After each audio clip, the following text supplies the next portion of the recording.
الحمد لله وكفى وسلام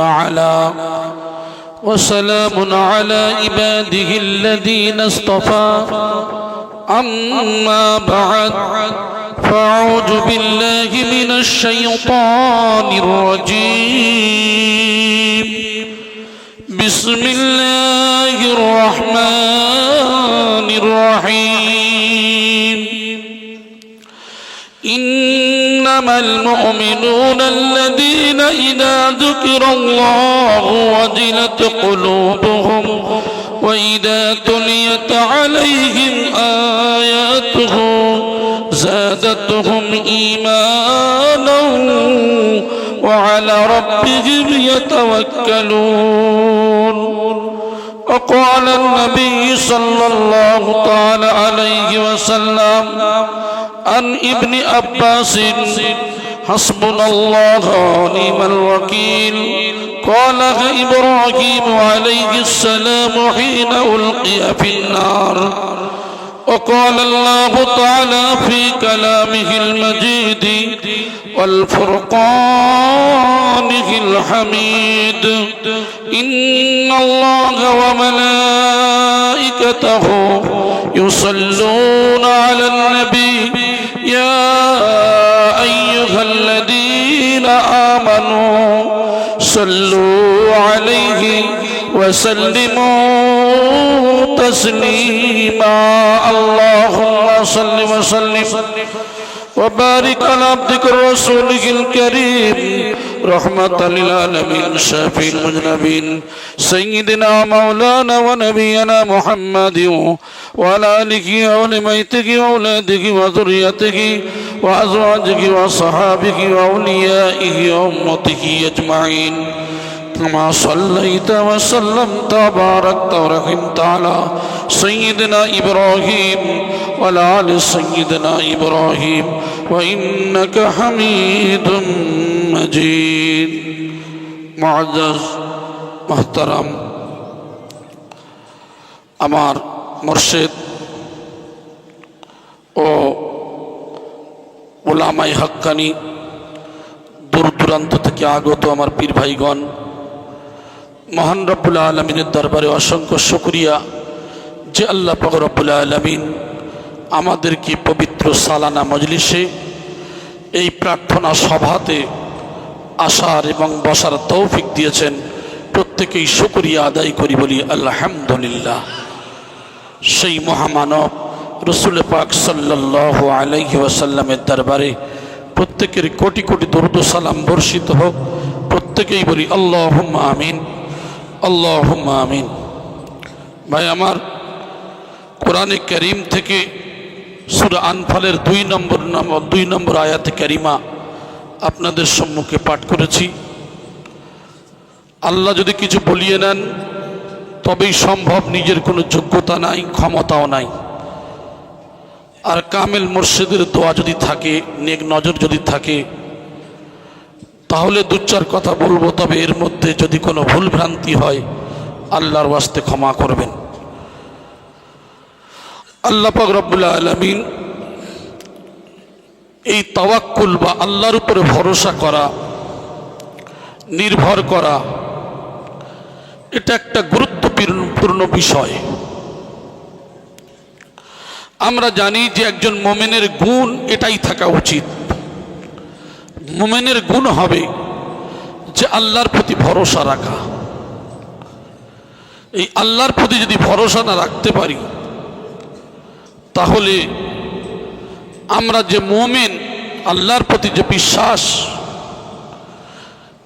আমরা বলি মুমিন, অথচ আল্লাহর প্রতি যদি বিশ্বাস না থাকে তাহলে আমরা মুমিন হতে পারবো না। তাই আল্লাহ পাক রব্বুল আলামিন বললেন যে মুমিন কারা? মুমিন তো তারাই, ইন্নামাল মুমিনুন, মুমিন হলো তারাই। কারা?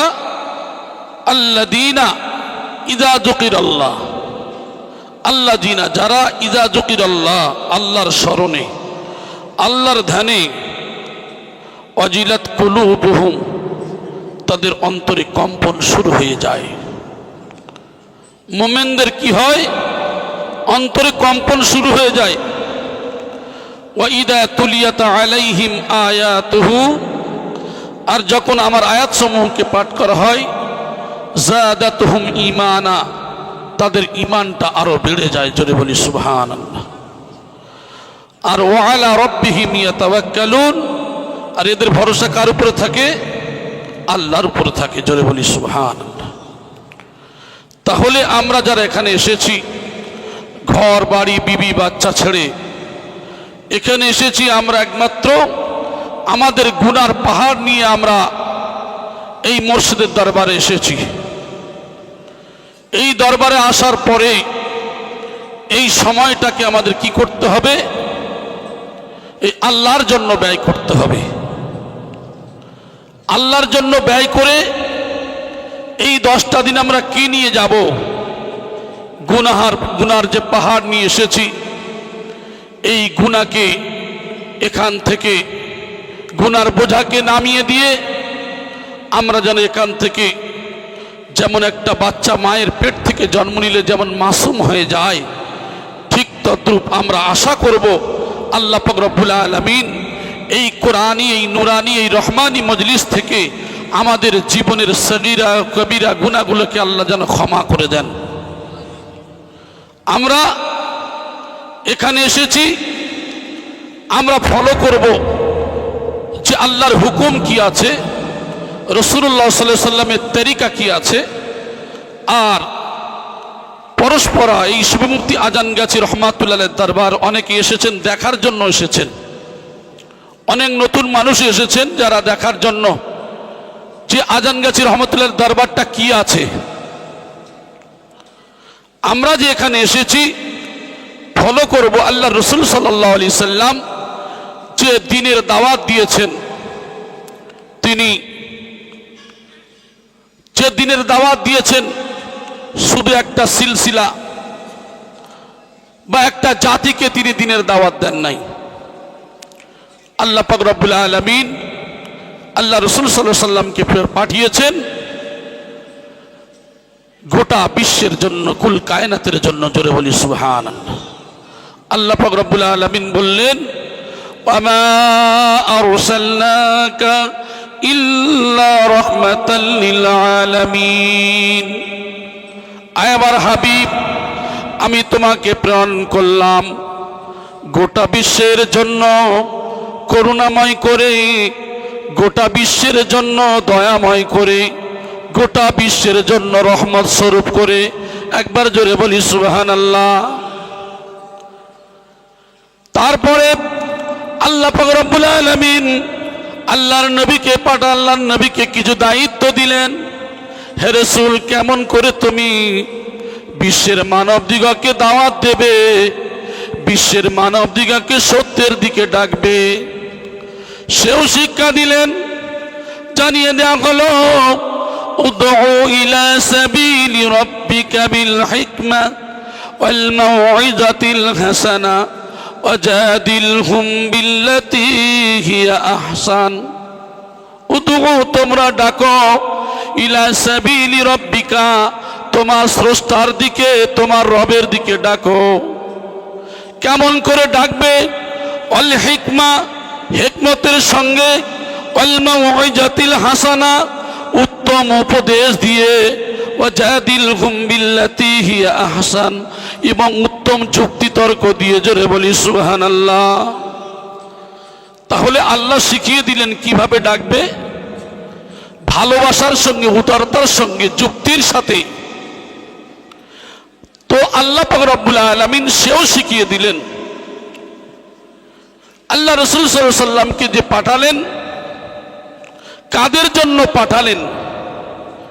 এক একটা সিলসিলা শুধু মুসলিম জাতির জন্য না, আল্লাহ পাক রব্বুল আলামিন সেও জানিয়ে দিলেন, ওয়ামা আরসালনাকা ইল্লা কাফাতাল লিন-নাসি বাশীরাও ওয়া নাযীরা ওয়ালাকিন্না আকসারান নাসি লা ইয়ালামুন। আয় আমার হাবিব, আমি তোমাকে পাঠালাম গোটা বিশ্বের জন্য সুসংবাদদাতা ও সতর্কীকরণ করে। বিশ্বের মানব দিগকে সুসংবাদ দেবে এবং সতর্ক করবে। কাদের জন্য সতর্ক? ওয়ালাকিন্না, কিন্তু আকসারান নাস, অধিকাংশ মানুষেরা লা ইয়ালামুন, তারা জানে না। যারা অজানার কারণে অন্যায় করবে, অজানার কারণে বহু ভুল পথে চলবে, হে নবী তাদেরকে একমাত্র তুমি সত্যের পথ দেখাবে। জোরে বলি সুবহানাল্লাহ। এই তিনটে পয়েন্টের উপরে আলোচনা আমি করতে চাচ্ছি হাক্কানি আঞ্জুমানকে নিয়ে। আজকের আমার আপনার মুর্শিদ সুফি মুফতি আজান গাছি রহমাতুল্লাহ আলাই, তিনি যে 10 দিনের মজলিস কায়েম করেছেন, সর্বপ্রথম তিনি এখানে যে শুধু মুসলমানদেরকে বা শুধু একটা সিলসিলাকে ডেকেছেন তা নয়, তিনি ডেকেছেন গোটা বিশ্বের মানব জাতিকে। জোরে বলেন সুবহানাল্লাহ। গোটা বিশ্বের মানব জাতির ডাক দিয়েছেন। এখানে কোনো সিলসিলা নয়, একমাত্র আল্লাহর বান্দা নবীর উম্মত হিসাবে কে কোন দল, কে কোন জামাত বিষয় নয়, কে কোন ধর্মের বিষয় নয়, তিনি সবার ডাক দিয়েছেন। আর এই মজলিসের নাম দিয়েছেন উরুস কুল। উরুস শব্দের অর্থ হলো ফাতিহা, উরুস শব্দের অর্থ হলো দোয়া, আর কুল বলতে সবার, সমস্ত, অর্থাৎ সবার জন্য দোয়া, সবার জন্য মেলা। মেলাকে আমরা এই উরুসকে অনেকেই ভাষায় বলি, মনে করি যে এই বিভিন্ন কাওয়ালি টাওয়ালি বা এমন বিষয় হয়, এটাকে মনে করি। ওই জন্য করে অনেকেই বলেন এই উরুস শব্দটা ঠিক নেই। এই উরুস কুল আমার আপনার মুর্শিদ যে দিলেন, উরুস শব্দের অর্থ হলো ফাতিহা, দোয়া, অনেক শব্দের মানে রয়েছে। আর কুল বলতে সবার, সবার জন্য দোয়া। জোরে বলি সুবহানাল্লাহ। তাই তিনি পূর্বে দোয়া চেয়েছেন, ইলাহি রহমত জ্যাদা কর, কিয়ামত তক তমাম আলম পর। সর্বপ্রথম তিনি এই দোয়া চেয়েছেন, আয় আল্লাহ, পৃথিবীতে শুধু মানুষ নয়, পৃথিবীর জমিনে কত প্রাণী রয়েছে, কত কীট পতঙ্গ রয়েছে, বনে জঙ্গলের কত প্রাণী রয়েছে, এমনও মাটির সঙ্গে মিশে আছে অনেক কীট পতঙ্গ যাদের চোখে দেখা যায় না। এমন ব্যক্তি, মহান ব্যক্তি সুফি মুফতি আজান গাছি রহমাতুল্লাহ আলাই, এমন একজন দরজার ওলি আল্লাহ, তিনি শুধু মুসলমানদের, শুধু মানুষের জন্য নয়। যেমন কুল কায়নাতের নবী ছিলেন আমার নবী, আপনার নবী, দোজাহানের নবী, ঠিক সুফি মুফতি আজান গাছি রহমাতুল্লাহ আলাই তিনি হলেন সেই নায়েবী নবী। তিনি সেই ব্যক্তি, আল উলামা ওয়ারাসাতুল আম্বিয়া, এমন একজন রাহবার, এমন একজন নায়েবী নবী, এমন একজন আলেম, এমন একজন মুর্শিদ, এমন একজন পীর। দেখেন আজকের ঠিক তদ্রূপ নবী আমার যেমন কুল কায়নাতের জন্য, আর তিনি এই দোয়ার মধ্যে বুঝিয়ে দিয়েছেন তিনিও কুল কায়নাতের জন্য। জোরে বলি সুবহানাল্লাহ। তামাম আলমের প্রতি দোয়া চেয়েছেন। শুধু মানুষ নয়, ওই জঙ্গলের প্রাণী, মাটির সঙ্গে মিশে আছে এমন কীট পতঙ্গ। আল্লাহ গো, তোমার দয়া, তোমার করুণা তো সবার উপরে রয়েছে। হে আল্লাহ, যার উপরে রয়েছে যতটা, তোমার করুণা আল্লাহ তুমি আরো বাড়িয়ে দাও। জোরে বলি সুবহানাল্লাহ। আমরা কি করি? এই হাক্কানি আঞ্জুমান সুফি মুফতি আজান গাছি রহমাতুল্লাহ দরবারকে নিয়ে অনেকেই, আপনারা নতুন মানুষ আছেন, অনেকেই শুনবেন, ঠাট্টা গীবত গিল্লা করেন। হাক্কানি আঞ্জুমান সর্বপ্রথম তাদের জন্য দোয়া করেছেন আল্লাহ তামাম আলমের প্রতি। জোরে বলি সুবহানাল্লাহ। তাহলে রাসূলুল্লাহ সাল্লাল্লাহু আলাইহি সাল্লাম তিনি যে কুল কায়নাতের নবী, কুল কায়নাতের রাসূল হয়ে যে আসলেন, আজকের সুফি মুফতি আজান গাছি রহমাতুল্লাহ আলাইহি এমন একজন কামেল ওলি আল্লাহ, তিনিও একটা দল বা আলাদা সিলসিলা করে তিনি বোঝাতে চান নাই যে এখানে শুধু আমার দলের, আমার সিলসিলার মানুষ আসবেন। এখানে বিশ্ববাসীর জন্য তিনি এই যে জায়গা, এই উরুস কুল নামক শব্দটা দিয়ে বুঝিয়ে দিয়েছেন তিনিও কুল কায়নাতের জন্য দোয়াও দিয়েছেন। অতএব এর দ্বারা বোঝা যায় ইনি হলেন সেই আল উলামা ওয়ারাসাতুল আম্বিয়া। জোরে বলেন সুবহানাল্লাহ। আজকের ওয়ারাসাতুল আম্বিয়ার মধ্যে যদি পার্থক্য দেখা যায়, আমরা জানি নবীর ওয়ারিস হলো আলেম সম্প্রদায়। আমরা আলেমরা যে নবীর ওয়ারিস আমরা জানি, আমরাও এক মাদ্রাসায় পড়েছি। আবার তিনি কেমন কামেল আল্লাহ, তিনিও মাদ্রাসায় পড়েছেন। একই মাদ্রাসায় পড়ার পরে, একই কিতাব পড়ার পরে আজকের তিনি আমাদের কাছে এমন একটা দোয়া তুলে দিলেন, যে দোয়াটা তিনি কুল কায়নাতের জন্য করলেন।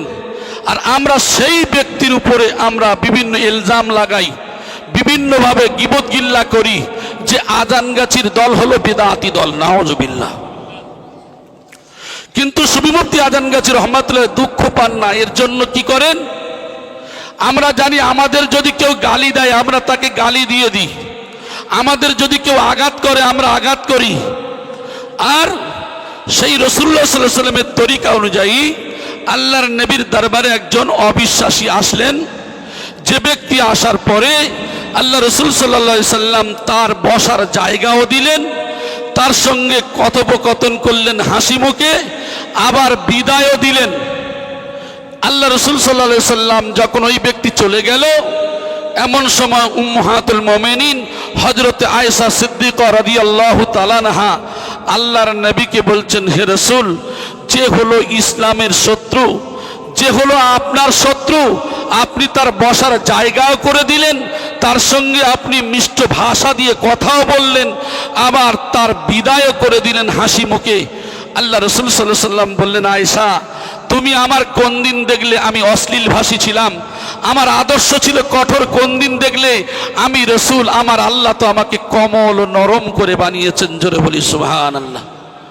দেখেন, সেই রাসূলুল্লাহ সাল্লাল্লাহু আলাইহি সাল্লামের তরিকা অনুযায়ী সুফি মুফতি আজানগাছি রহমাতুল্লাহ আলাইহি বলেন, বাবা, হাক্কানি আঞ্জুমানকে যারা ঠাট্টা করে, গীবত গিল্লা করে, বাবা ওরা তো জানে না বলে তাই করে। সুবহানাল্লাহ বলেন, ওরা তো জানে না বলে করে।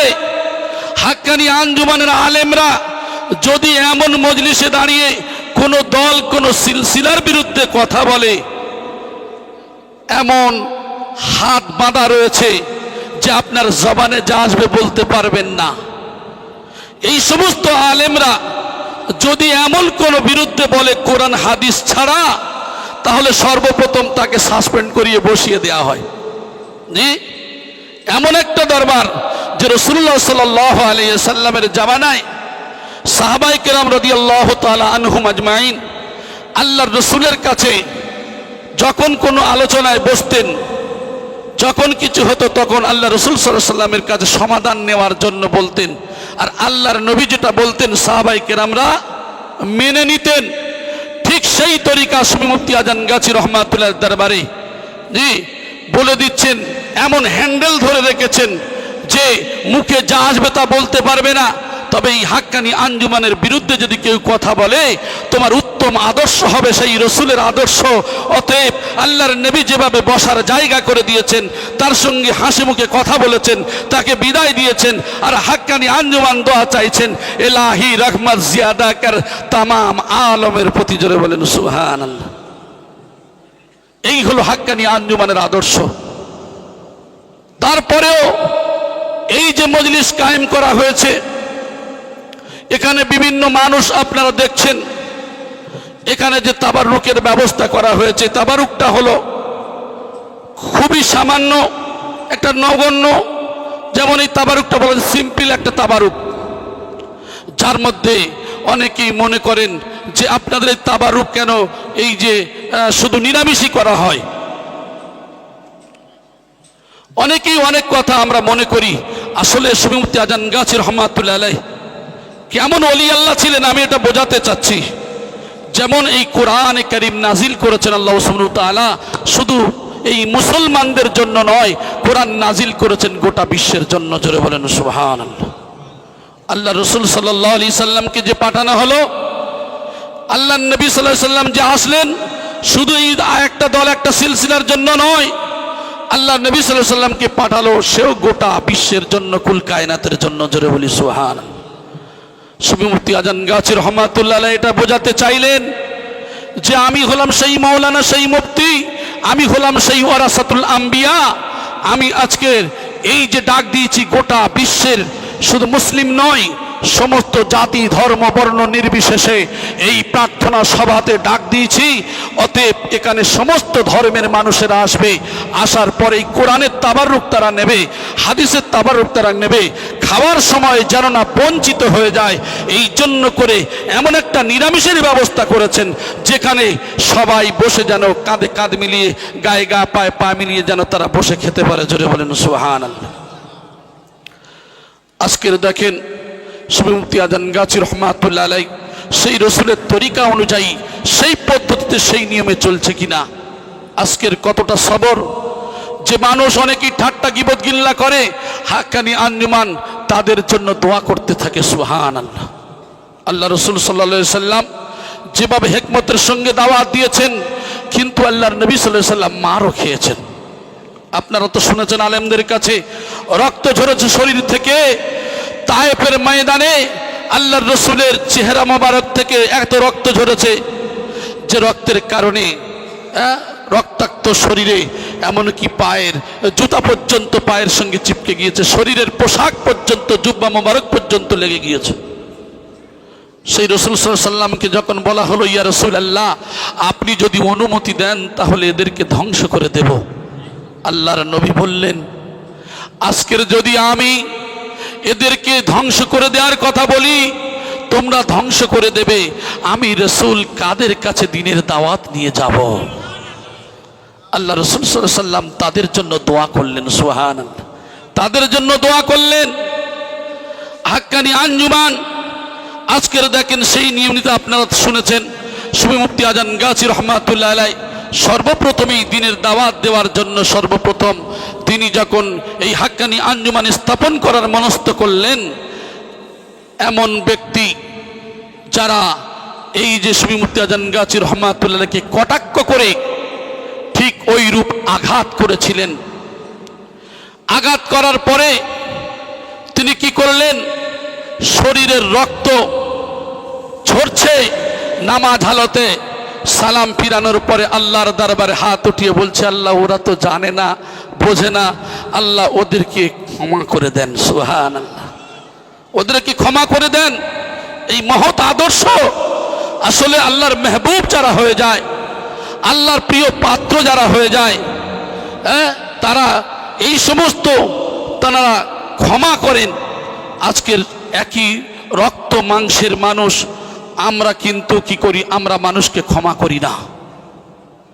আমাদের মসজিদ আমাদের কেন ডাক দিয়েছেন, এই কথাগুলো রসুলের কথা, সাহাবায়ে কেরামদের কথা, তাবে তাবেঈনদের কথা, আইম্মায়ে মুজতাহিদিনদের বিভিন্ন ওলি আল্লাহর কথাগুলো আমরা শুনছি।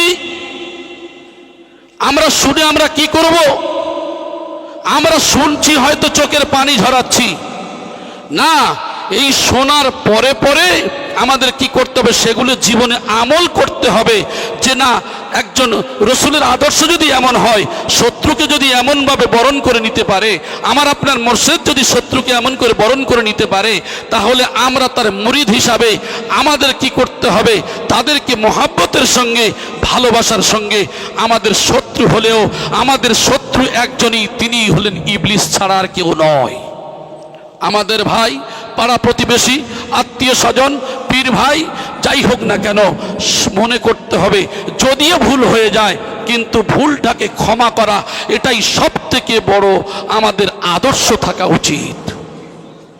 আমরা কি করি, আমরা হুজুর কিবলাকে দেখে অনেকেই এখানে মহাব্বতে কান নাক পাক দিয়ে বিভিন্ন বডি হেলিয়ে বুক হেলিয়ে কত যে মহাব্বত দেখাই, কিন্তু আমরা কামেল ওলি আল্লাহ যে কথাগুলি বলেন সেগুলি আমরা কি করি না। এখান থেকে শোনার পরে যখন বাড়িতে চলে গেলাম বা বাইরে চলে গেলাম, সব ভুলে গেলাম, সব ভুলে গেলাম। কারণ আমাদের কাজ হবে যে একমাত্র কোনো সমস্যা যদি হয়, যদি সমাধান যদি না করতে পারি, আজকের রসুল নেই কিন্তু রসুলের উত্তর সুরিত রয়েছেন। আজকের রসুলকে দেখতে পাই না। সাহাবায়ে কেরাম যখন সমস্যায় পড়তেন রসুলের দরবারে যেতেন। আজকের রসুল নাই কিন্তু নায়েবি রসুলরা তো রয়েছে। আমরা যে কোনো সমস্যায় পড়লে আমাদের এই সমস্যার জন্য আমাদের সেই ওলি আল্লাহর কাছে আসতে হবে, সেই নায়েবি রসুলের কাছে আসতে হবে, এবং তিনি যে সমাধান দেবেন সেই সমাধান অনুযায়ী আমরা আরাদা ইউরিদু ইরাদাতান ফাহুয়া মুরিদ, আমরা যদি সেই মুরিদ হয়ে থাকি, নিজের ইচ্ছাকে আত্মসমর্পণ করে দেব মুর্শিদের পায়ে, আমার মুর্শিদ যা কিছু বলবে তাহলে এটাকে মেনে নেওয়া পুঙ্খানুভাবে, এটাই হলো মুরিদের কাজ। আমরা এখানে আসার পরে যদি কোনো সমস্যার সম্মুখীন হই, কোনো সমাধান দিলেন, দেওয়ার পরে আমরা কি করলাম, সেই সমাধানগুলো মানি না, সমাধানগুলো মানি না।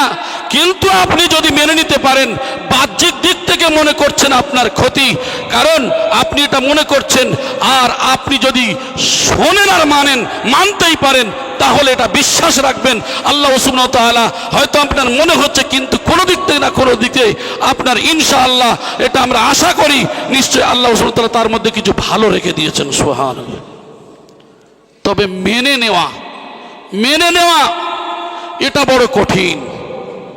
আমরা এই মানতে চাই না আমার ভাই, এই জন্য করে অনুরোধ করব যে আমরা এসেছি, যেমন আপনাদের একটা ঘটনা ছোট্ট করে বলি। আল্লাহ রাসূল সাল্লাল্লাহু আলাইহি ওয়াসাল্লামের কাছে বিচার নিয়ে গেছেন, তো আমি অনেকবারই বলি, কিন্তু নতুন ভাইয়েরা অনেকেই আছেন, সারানা মজলিস এগুলো বলতে হয়, কারণ আল্লাহ রসুলের কাছে বিচার নিয়ে গেছেন একজন মুসলিম আর একজন অমুসলিম। বিচার নিয়ে যাওয়ার পর আল্লাহ নবী সাল্লাল্লাহু আলাইহি ওয়াসাল্লাম বিচার করে দিলেন, অমুসলিমের পক্ষে রায় দিলেন। আর মুসলিম ব্যক্তি কি করলেন, রসুলের এই বিচারকে মানলেন না, চলে গেলেন খলিফায়ে মুসলিমিন হযরত ওমর ফারুক রাদিয়াল্লাহু তাআলা আনহুর দরবারে। আল্লাহ রসুলের দরবারে, ওমর ফারুকের দরবারে যখন গেলেন, ইয়া খলিফায়ে মুসলিমিন ওমর, আল্লাহর নবী এই বিচার করেছে, আমি একজন মুসলিম, আমার পক্ষে রায় দেয় নাই, এই রায়টা দিয়েছে কার পক্ষে, একজন অমুসলিমের পক্ষে। অতএব আমি এই বিচার মানি না, তাই আপনার কাছে বিচার নিয়ে এসেছি। খলিফায়ে মুসলিমিন বললেন, অপেক্ষা করো, আল্লাহর নবীর বিচার তুমি মানো নাই, এই বিচার আমি করে দেব। চলে গেলেন হুজরার মধ্যে থেকে তানার কাজে সব সময়ের জন্য যে বুঝতে পাচ্ছেন যে তলোয়ার থাকতো, ওইটাকে নিয়ে আসলেন। আসার পরে তাকে দ্বিখণ্ডিত করে দেয়া হলো, চতুর্দিকে দ্বিখণ্ডিত করে দেয়া হলো। উমর বলছেন যে আল্লাহর নবীর বিচার মানে না, আমি উমর, আমার বিচারটা হলো এমনই। রটে গেল উমর মুসলমানকে হত্যা করেছে। আল্লাহর নবী বললেন, না না, বরং সে সত্য মিথ্যার পৃথক করে দিয়েছেন, তিনি হলেন খলিফায়ে মুসলিমিন হযরতে উমর ফারুক রাদিয়াল্লাহু তাআলা আনহু। জোরে বলি সুবহানাল্লাহ। আজকের আমি আপনাদেরকে কথা বলতে চাই যে আজকের রসুল তো নাই, রাইজুর রসুলের নায়েবি রসুলের দরবারে এসেছি। এই নায়েবি রসুল তিনি যে উপদেশ দেন, এবং সেটা কোরআন ও হাদিস অনুযায়ী যে উপদেশ দেন, এই উপদেশকে যদি আমরা মেনে নিতে পারি তাহলে আমাদের জন্য কল্যাণ। আর না হলে বাড়িতে যাওয়ার পরে ভাই ভাই আবার দ্বন্দ্ব, পাড়া প্রতিবেশীর সঙ্গে আবার দ্বন্দ্ব, অথচ আমরা আবার এই দরবারে আসার পরে আবার এই মজলিসে বসে আবার সেই ওলি আল্লাহর কথা শুনি, আবার কান্না পাক দিই। আসার পরে মোহাব্বত দেখিয়ে আবার কি করছি, সেগুলো করছি, কিন্তু যাওয়ার পরে আবার যেই কি সেই হয়ে গেলাম। মানুষ এই ক্ষমা করা হলো, আমি বলেছি মহৎ গুণ। আল্লাহর নবী সাল্লাল্লাহু আলাইহি সাল্লাম মসজিদে নববীতে তিনি বললেন, ওই ব্যক্তি ওই দরজা দিয়ে যে আসবে উনি হলেন জান্নাতি। এইভাবে তিনবার তিনি বললেন। তিনবার যখন বললেন, তারপরে কি করা হলো, দেখলেন এক ব্যক্তি আসলেন। আল্লাহর নবীর খলিফাগণ চিন্তা করছেন যে নিশ্চয়ই মানুষের কোনো, এই মানুষটার কোনো ভালো আমল আছে। তার বাড়িতে দাওয়াত দিলেন, মেহমান হয়ে তার বাড়িতে গেলেন। আল্লাহর নবীর খলিফা মেহমান হয়ে গেছেন, রাতের বেলা তিনি বিশ্রামে গেছেন, কিন্তু ঘুমান না, চোখ ঘুমানোর ভান করে চুপচাপ শুয়ে আছেন। না জানি মানুষটার কিন্তু ভালো কিছু আমল আছে। দেখছেন তাহাজ্জুদের সময় তো উঠল না, ফজরের আজান হলো, উঠে চলে আসলেন। দ্বিতীয় দিন এইভাবে 3 দিন মেহমানি করলেন, একই অবস্থা।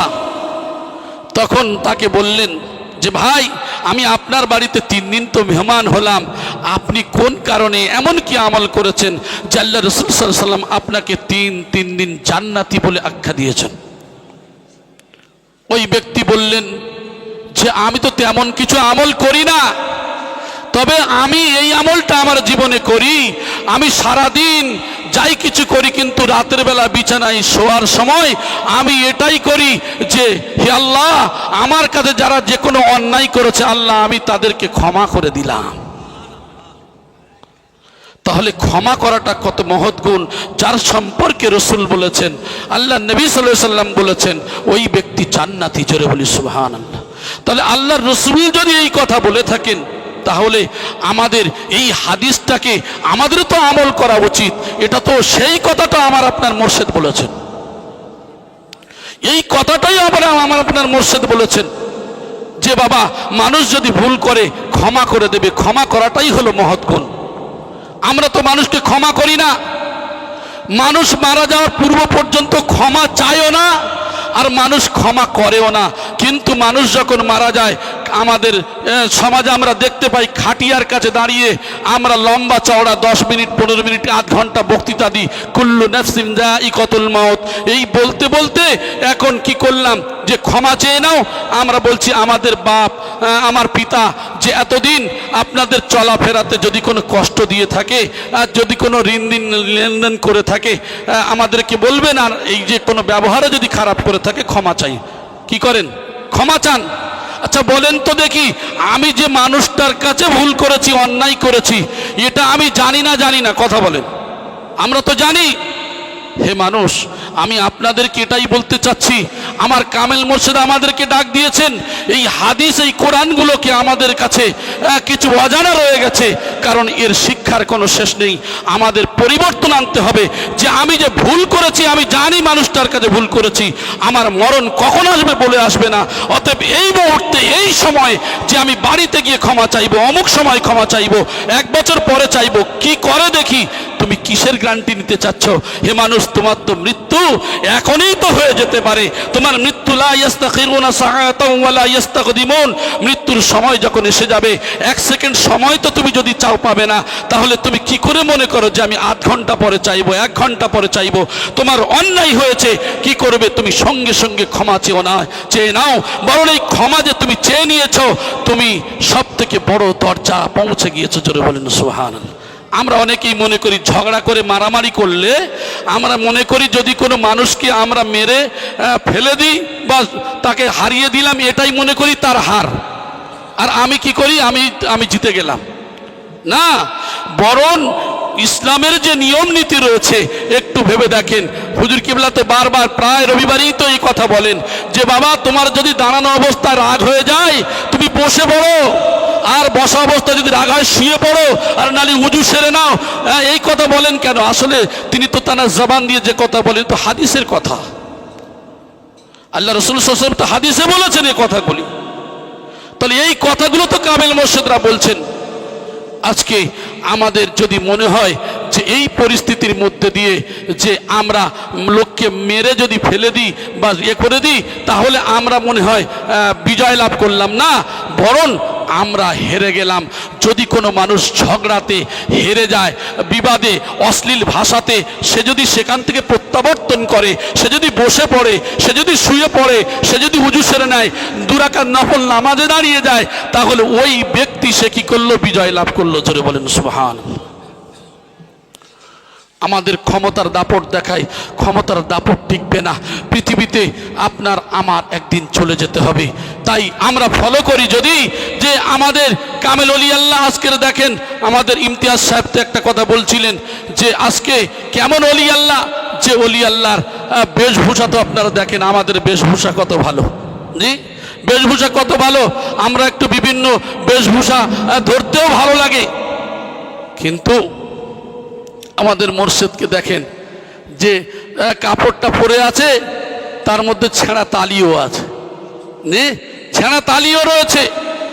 আজকের তাকওয়া বলতে এমন তাকওয়া যে উপর থেকে আপনার যে চেহারার যে লেবাস, চলা ফেরা, ওঠা বসা, খাওয়া, প্রত্যেকটার মধ্যে তাকওয়া, প্রত্যেকটার মধ্যে আল্লাহর ভয় রয়েছে। জোরে বলি সুবহানাল্লাহ। দেখেন ওই তাকওয়া করনেওয়ালা ব্যক্তি, ওই আল্লাহওয়ালা, তার দরবারে আমরা এসেছি। তিনি আমাদের কি করতে চাচ্ছেন? বিশুদ্ধ পরিষ্কার পরিচ্ছন্নতা করে আমাদের আল্লাহওয়ালা বানাতে চাচ্ছেন। আমরা যদি লক্ষ্য করে দেখি, একটা তাজকিরাতুল আউলিয়ার ঘটনা আমাদের মৌলানা খুরশিদ সাহেব বলছিলেন, তার মধ্যে থেকে আমি দুটো একটা কথা বলি।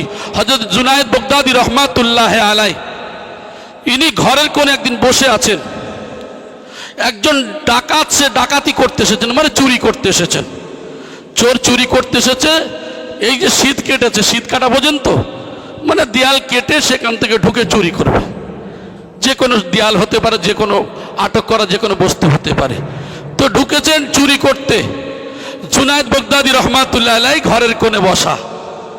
ঢুকে চোর যে ঢুকেছেন চুরি করতে গিয়ে কিছুই মালামাল পায়নি, না পেয়ে ও তখন চলে আসছে।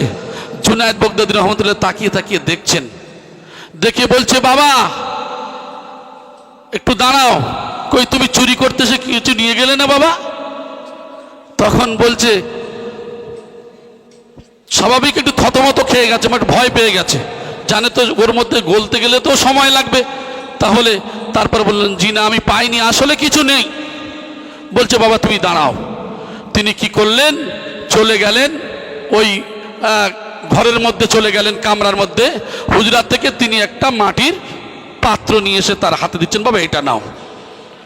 বলছে, খালি হাতে তো ফেরত গিয়ে লাভ নেই, এটা নিয়ে যাও বাবা। তখন তিনি আশ্চর্য হয়ে গেলেন। তিনি আশ্চর্য হয়ে গিয়ে কি বলছেন? বলছেন, এটা নিয়ে আমি কি করব? এইটা নিয়ে, পাত্রটা নিয়ে আমি কি করব? এর কি কাজ? তখন বলে, আমি যা করি তুমিও তাই করবে। বলে, আপনি কি করেন? বলে, এটা দিয়ে আমি উযু করি। সুবহানাল্লাহ, এটা দিয়ে আমি উযু করি। বলে, আমি তো উযু করতে পারি না, আমি তো উযু করতে পারি না। বলে, আমি দেখিয়ে দিচ্ছি, আমি যেমন করি তুমিও তেমন করো। তিনি কি করলেন? উযুটা শিখিয়ে দিলেন। সুবহানাল্লাহ। তারপরে জুনায়েদ বাগদাদী রহমাতুল্লাহ আলাইহি বললেন, উযু তো করলাম, তারপরে কি করব? বলে, বাবা তুমি নামাজ পড়বে, আমি যে নামাজ পড়ি তুমিও পড়বে। তাহলে কি করো? তুমি নামাজ পড়বে। আমি তো নামাজ পড়তে জানি না। তা তিনি কি করলেন? নামাজে দাঁড়িয়ে গেলেন, তিনিও নামাজে দাঁড়ালেন। সুবহানাল্লাহ বলেন। নামাজ পড়ার পরে তিনি কি করলেন? শেষ হওয়ার পর কি করলেন? আল্লাহর মেহবুব বান্দা তিনি দোয়া করতে শুরু করলেন যে, আল্লাহ তাকে যায় নামাজে দাঁড় করিয়েছি, আমার এতটুকুই ক্ষমতা। আল্লাহ আমার ক্ষমতা তো এতটুকুই, তার যায় নামাজ পর্যন্ত দাঁড় করিয়ে দিয়েছি। আর তার মনের যে মনের যে ইচ্ছা আকাঙ্ক্ষা, যে মনের যে ক্ষমতা, তার উপরে তো আমার কোনো হাত নেই। হেদায়েতের মালিক তো আল্লাহ, আমি নই, আপনি হেদায়েতের মালিক। হে আল্লাহ, আপনি কি করবেন? আপনি তার মনকে পরিশুদ্ধ করে দেন। সুবহানাল্লাহ। আজকে দেখেন আমাদের মুর্শিদের দিকে, এই 10 দিন যে সালানা মজলিসে ডাক দিয়েছেন, আমরা কেউ এখানে বেনামাজি, কেউ সুদের সঙ্গে সম্পর্ক, বিভিন্ন গুনায় মুবতালা হয়ে আছি আমরা। আজকের আমাদের মুর্শিদ যে এখানে ডাক দিয়েছেন, আমরা এখানে এই ডাকে যে এসেছি, দেখবেন তিনি আমাদের ঠিক ওই মাটির পাত্রের মতো এক একটা আমল দেখিয়ে দিচ্ছেন, আমাদের এক একটা আমল শিখিয়ে দিচ্ছেন। এই আমলের শিক্ষার দ্বারা আমরা কি করব? একমাত্র আমাদের পরিশুদ্ধ করতে চাচ্ছেন। তিনি দোয়া করছেন, আল্লাহ আপনি তো অন্তর্যামী, এই অন্তরের খবর তো আপনিই জানেন। আল্লাহর কাছে তিনি দোয়া করছেন, আল্লাহ এখানে যারা এসেছে তাদেরকে তুমি কি করো? তাদের জীবনের গুনাহগুলো মাফ করে দাও, আর তাদেরকে এই বিনা কাজে 5 ওয়াক্ত নামাজ, কোরআনী ওয়াজিফা, রিজকে হালাল, সাধ্যমতো তাকওয়া পরহেজগারি, হে আল্লাহ এদেরকে এইগুলো আল্লাহ তাদেরকে আমল করার তৌফিকটা দাও। সুবহানাল্লাহ। আর এই কথা যখন বললেন জুনায়েদ বাগদাদী রহমাতুল্লাহ আলাইহি, এই দোয়াটা যখন করলেন, দোয়া শেষ হয়ে গেল, তখন তিনি করলেন হাউমাউ করে কেঁদে উঠলেন, কেঁদে উঠলেন।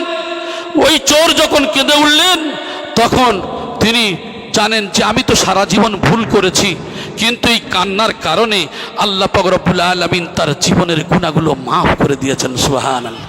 আজকের আমাদের মুর্শিদ তো বলেন যে, বাবা তুবু ইলাল্লাহি তাওবাতান নাসুহা, বাবা তোমার এই পবিত্র হতে গেলে সমুদ্রের পানি, 7 সমুদ্রের পানি লাগবে না। তুমি যে সারা জীবন একটু অন্যায় করেছো, এই কামেল ওলি আল্লাহর দরবারে, নবীর দরবারে গিয়ে যখন মানুষ দোয়া চাইতো, আল্লাহর নবী তাদের জন্য তওবা যখন করতেন, তাদের জীবনের গুনাহগুলো মাফ হয়ে যেত। ঠিক তদ্রূপ আজকের নবী নাই, আমরা কামেল ওলি আল্লাহর দরবারে এসেছি। এই কামেল ওলি আল্লাহর সঙ্গে আমরা কি করছি? আমরা আজকের সেই তওবা করছি। আল্লাহ পাক রব্বুল আলামিন চাইলে আমাদের জীবনের গুনাহগুলোকে মাফ করে দেবেন। সুবহানাল্লাহ। আমরা এই যে কি নিয়ে যাব, এখান থেকে আমরা সেই জিনিসগুলো যেগুলো শিক্ষা আমাদেরকে দিচ্ছেন এগুলো শুধু সংরক্ষণ করতে হবে। হুজুর কিবলা প্রথম দিন তো বৃহস্পতিবার দিনকে বলছিলেন যে বাবা এখানে আমরা শুনছি সব কিছু আসছি শুনছি, কিন্তু সংরক্ষণ করাটা বড় কঠিন। এই জন্য করে আমাদের কি করতে, সংরক্ষণ করতে হবে, সংরক্ষণ করতে হবে। এই সংরক্ষণ করাটা আমাদের জন্য খুবই জরুরি। তাই তিনি কি করলেন, তিনি বুঝতে পারলেন যে আল্লাহ সুবহানাহু ওয়া তাআলা আমার দোয়াকে কবুল করেছেন। সুবহানাল্লাহ। কারণ আমরা যারা এখানে আছি আমাদের জীবনে অনেক গুনাহ করেছি, কিন্তু আমরা এই ওলি আল্লাহর দরবারে যে তওবা করছি, এই তওবা আল্লাহর কাছে ক্ষমা চাওয়া, দেখবেন আমার আপনার যদি আল্লাহর কাছে ক্ষমা চাওয়ার পরে আমরা কিন্তু নিজেরা অন্তত আমাদের মন আমাদের দিল বলে দেবে যে আমার তওবা আমার দোয়া আল্লাহর দরবারে কবুল হয়েছে কিনা। কেন? যেমন তার মধ্যে যত খারাপই ছিল, যত অপবিত্রতা ছিল, যতগুলো এই যে নফসের মধ্যে যত সমস্যা ছিল, এই মানুষটা যে বেনামাজি ছিল আজকের নামাজি হলো। যে মানুষটা সুদের সঙ্গে সম্পর্ক ছিল সে চিন্তা করছে না আমি এই কাজ আর করবো না। অতএব সে যখন এই নিজে নিজে নিয়ত করে ফেলেছে, আল্লাহ সুবহানাহু ওয়া তাআলা এই নিয়তের কারণে তার জীবনের গুনাহগুলো মাফ করে দেবেন। সুবহান। এই জন্য করে শুধু একটু খালিস দিল নিয়ে আল্লাহর কাছে ক্ষমা চাওয়া। আল্লাহ বলছেন যে বান্দারে তোমরা যদি আমার কাছে ক্ষমা চাও, ফাস্তাগফিরুনি, তোমরা আমার কাছে ক্ষমা চাও, আগফির লাকুম, আমি আল্লাহ তোমাদের ক্ষমা করে দেব। সুবহানাল্লাহ। বান্দা যদি ক্ষমা চায় আল্লাহর কাছে, আল্লাহ সুবহানাহু ওয়া তাআলা তো রহমান রহিম, তানার রহমতের দরবারে ঢেউ লেগে যায়। আল্লাহ সুবহানাহু ওয়া তাআলা বান্দাকে এত ভালোবাসেন যে বান্দার জীবনের গুনাহগুলো মাফ করে দেন। জোরে বলি সুবহানাল্লাহ। আমার ভাই, এই জন্য করে সেই ওলি আল্লাহর দরবারে এসেছি। আমরা দেখব সেই রাসূলুল্লাহ সাল্লাল্লাহু আলাইহি ওয়াসাল্লামের তরিকা অনুযায়ী হাক্কানি আঞ্জুমান সুফি আজান গাছি রহমাতুল্লাহ আলাইহি কি করতে চাচ্ছেন। আজকের আপনারা দেখছেন যে এখানে কোনো নজর নিয়াজ, এখানে কোনো চাঁদার বিষয় নেই, এখানে কোনো কিছু নেই, একমাত্র হালাল পয়সা দিয়ে কামেল ওলি আল্লাহ আমাদেরকে বসার শোয়ার জায়গা করে দিয়ে, তারপরেও আমাদের খাইয়ে দিয়ে, কোরআন হাদিসের কথা শুনিয়ে আমাদেরকে এই 10 দিন এই সেন্টার থেকে আমাদেরকে কি করলো, রিচার্জ করিয়ে দিয়ে, অতএব আমাদের ইমানি নূরটাকে আমাদের মধ্যে পুশ করিয়ে দিয়ে আমাদের এখান থেকে বিদায় দিচ্ছেন। জোরে বলি সুবহানাল্লাহ। আমি যে কথা বোঝাতে চাচ্ছিলাম এইবারে সেই জায়গায় আপনি ফলো করুন। আমি বললাম কি যে একই মাদ্রাসায় পড়েছি, একইভাবে আমরা কিতাব পড়েছি, একই কোরআন হাদিস পড়েছি। দেখেন কামেল ওলি আল্লাহ তিনি কি করলেন, আজকের নিজের সব কিছু উজাড় করে দিয়ে, খরচ করিয়ে, খাইয়ে ধুইয়ে কোরআন হাদিসের কথা শুনিয়ে দিলেন। আর একই মাদ্রাসাতে পড়ে আমি আপনি কোন পথ অবলম্বন করছি। এখন আমি কি করলাম, ওই ব্যক্তির বিরুদ্ধে, ওই ওলি আল্লাহর বিরুদ্ধে আমি কথা বলছি। আচ্ছা বলেন তো দেখি, আমার কথা তার প্রতি ঠাট্টা গীবত গিল্লা করা এটা ভুল না ঠিক? কথা বলেন। কারণ এটা আমরা জানি অন্যায় হচ্ছে। কারণ কে কি করে না করে এটা বিষয় নয়। হাক্কানি আঞ্জুমান যেটা বোঝাতে চান, যেটা করতে চাচ্ছেন, আলহামদুলিল্লাহ, বরং আমাদের দায়িত্ব ছিল, আমি যেখানেই থাকি না কেন আমার দায়িত্ব ছিল যে আমি তো পারি না, বরং যিনি করছেন আলহামদুলিল্লাহ তার জন্য অবশ্যই আমার আপনার দোয়া করা এবং তার জন্য আমাদের উৎসাহ দেওয়া, ঠিক কিনা? একজন মানুষ মনে করেন সে চুরি ডাকাতি করত, এখন সে তওবা করেছে, সে 5 ওয়াক্ত নামাজ কাজা করে না, নফল পর্যন্ত ছাড়ে না, যত পারে নফল পড়ে। এখন মসজিদে যে ব্যক্তি 5 ওয়াক্ত নামাজি, সে মনে করছে ইয়ে চুরি করে করে জীবন গেল, আর এখন কি করেছে, ও আবার নফল পড়ে দেখাচ্ছে। এই যে মোমেনকে উৎসাহ দেওয়া, পশিদা হুজুর কিবলা সবল সিংহ রহমাতুল্লাহ বলতেন, মোমেনকে উৎসাহ দাও বাবা, মোমেনকে উৎসাহ দাও। তাহলে মোমেন ব্যক্তি যে ব্যক্তি খারাপ কাজ করেছে কিন্তু সে তো এখন তওবা করে ফিরে এসে সে আল্লাহর রেজামন্দি হাসিল করার জন্য নামাজ যেমন পদ্ধতি পড়তে হয় পড়ছে, তারপরেও তিনি নফল ইবাদত করছেন।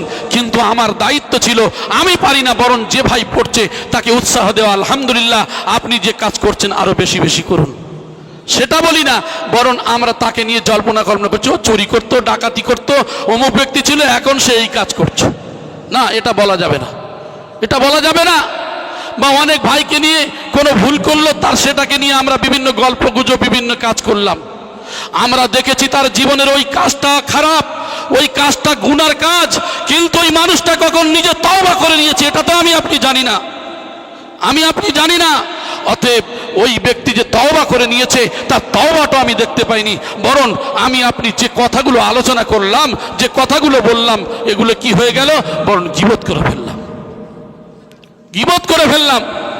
হুজুর কিবলা বারবার এই কথাটা খুবই শক্তভাবে আমাদেরকে বলেন।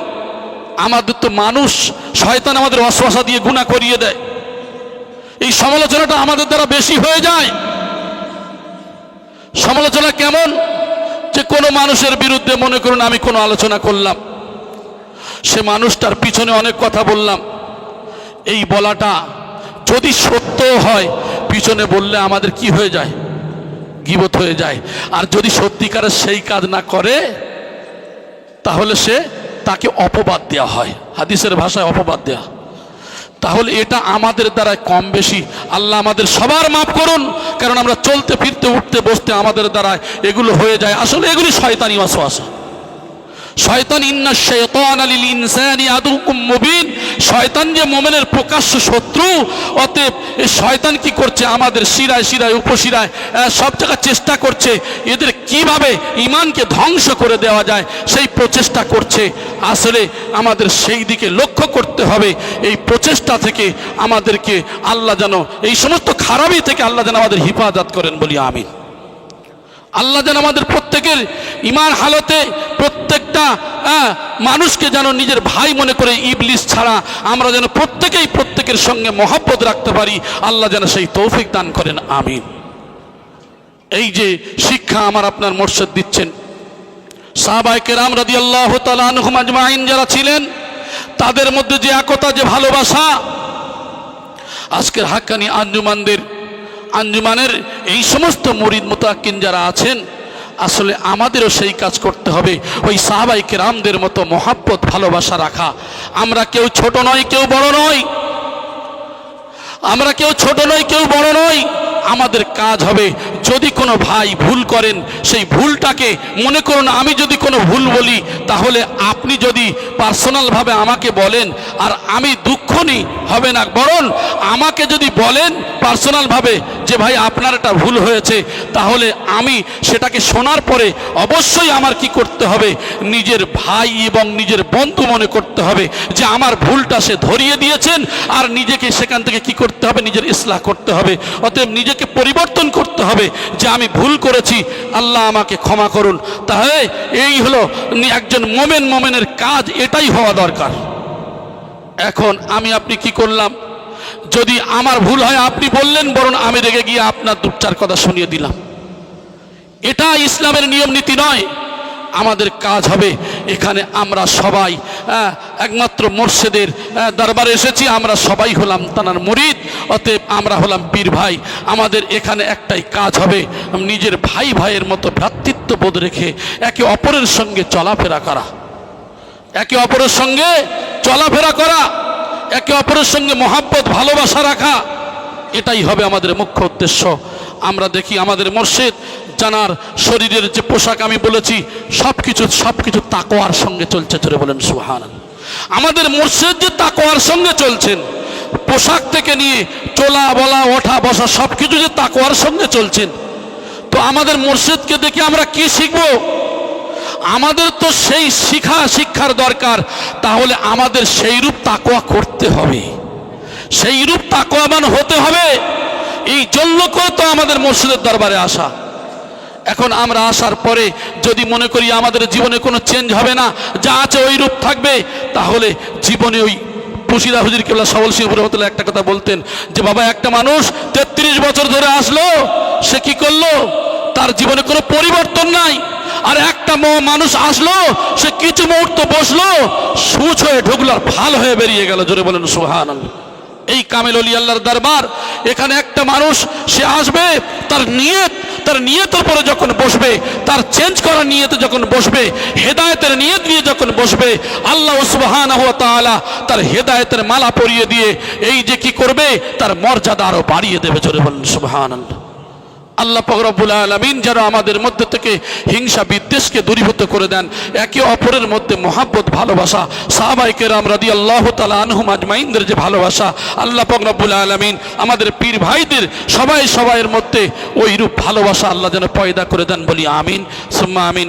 ভাষার মধ্যে বলার মধ্যে যদি কোনো বিয়াদবি হয় আল্লাহর ওয়াস্তে ক্ষমা করবেন। ওয়া আখিরু দাওয়ানা আনিল হামদুলিল্লাহি রাব্বিল আলামিন। হাক্কানি দরুদ শরীফ।